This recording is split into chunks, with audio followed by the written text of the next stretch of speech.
साहजिक आहे की शेवटी ते माझं कुटुंब आहे. राजकारण एक वेगळा विषय आहे आणि कुटुंबात असं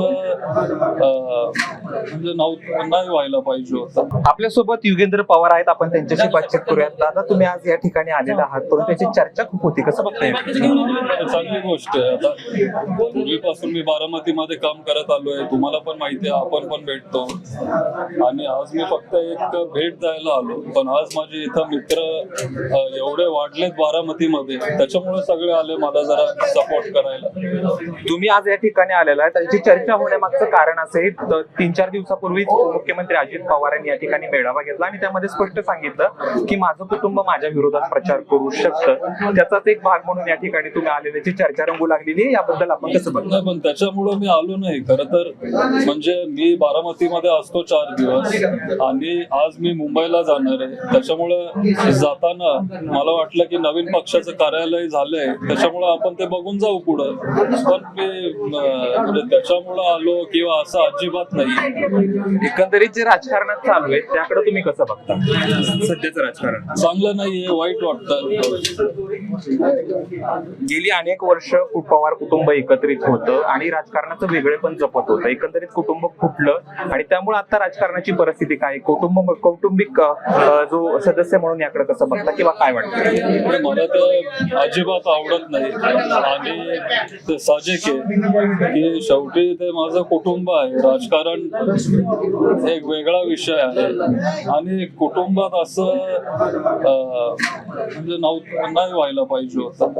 पण आता झालंय, त्याकडे मग कसे परिणाम होत आहेत काय बघितलं? बघू ना. आता आज मी त्याच्यावर कमेंट करायला खूप छोटा आहे आणि कुटुंबातले जे दुसरे ज्येष्ठ माझ्यापेक्षा सिनियर लोक आहेत ते त्याच्यावर बोलतील. आता तुम्ही या ठिकाणी कार्यालयात आलेला, तर उद्यापासून जय पवार असतील किंवा पार्थ पवार असतील बारामती तालुक्याचा दौरा करणार आहात. एकंदरीत अजित पवारांच्या विरोधात जो उमेदवार उभा करतील त्याचा प्रचार तुम्ही करणार आहात? कुणाच्या विरोधात किंवा असं मी प्रचार करत नाहीये, पण जे काय साहेब मला सांगतील त्यांच्यासाठी मी प्रचार किंवा काम करायला मी तयार आहे. किंवा कुणाला विरोध करायचा आहे त्याच्यामुळे मी इथं आलो नाहीये, पण कुणाला तरी साथ द्यायची आहे त्याच्यामुळे मी आलो.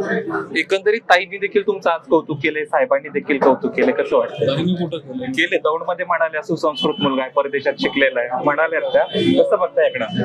काय आनंद वाटतो, चांगली गोष्ट आहे. तुम्ही असं म्हणतात की ताईंच्या विरोधात जो साहेब सांगतील त्यांचा मी प्रचार करू, पण अशी बारामतीमध्ये सध्या चर्चा आहे की सुनेत्र पवार ताईंच्या विरोधात लढणार आहेत.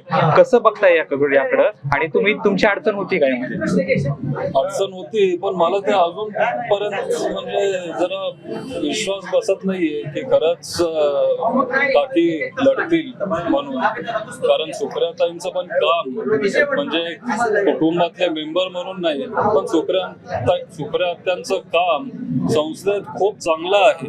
हे परत मला सांगायची गरज नाही. तुम्हाला पण माहिती आहे की ते किती चांगलं तिथं बोलतात, मुद्दे किती चांगल्या पद्धतीने तिथं मांडतात. त्याच्यामुळं सर्वसामान्य लोकांसाठी, बारामतीकरांसाठी असला खासदार दिल्लीमध्ये असणं गरजेचं आहे. परंतु संपूर्ण कुटुंब एका बाजूला आणि अजितदादा एका बाजूला, या संदर्भात कसं बघताय या सगळ्याकडे? कारण विचारायचं कारण मुद्दा असा आहे की हे आतापर्यंत होतं तोपर्यंत कुटुंबापुरतं मर्यादित होतं, तोपर्यंत अजित पवारांनी जाहीररित्या सांगितलंय की मला एकट्याला पाडलं गेलं. असं झालेलं आहे का एकट्याला पाडलं गेलं? तसं नाहीये, असं मी तरी त्याच्यावर विश्वास ठेवत नाही. मला नाही वाटत त्यांना एकटं पाडलं गेलंय आणि म्हणजे मला नाही वाटत मला वाटत. आता तुमची पुढची नेमकं तुम्ही आता प्रत्येक जण या ठिकाणी प्रचार करतोय, तुम्ही देखील ताईंचा प्रचार करणार आहात आगापर्यंत, साहेब तुम्हाला सांगणार आहेत. एकंदरीत सध्याचं राजकारण बघता दादांना काय सल्ला देईल किंवा ताईंना काय सल्ला देईल? मी सल्ला नाही देऊ शकत. मी सल्ला म्हणजे खूप छोटा आहे आणि मी त्यांना सल्ला देण्यासारखा मी एवढा मोठा नाही झालो. खूप खूप धन्यवाद. वेगवेगळ्या पद्धतीनं समाजकारणात सक्रिय असणारे युगेंद्र पवार आता पक्ष कार्यालयात भेट आल्यात आणि त्याच्यामुळं आता एक वेगळी चर्चा रंगू लागलेली. परंतु जो जय शरद पवार सांगतील त्या उमेदवाराचा प्रचार करू असं या ठिकाणी युगेंद्र पवार म्हणतात. कॅमेरा पर्सन धीरज सह जयदीप भगत, एबीपी माझा, बारामती. एबीपी माझा, उघडा डोळे बघा नीट.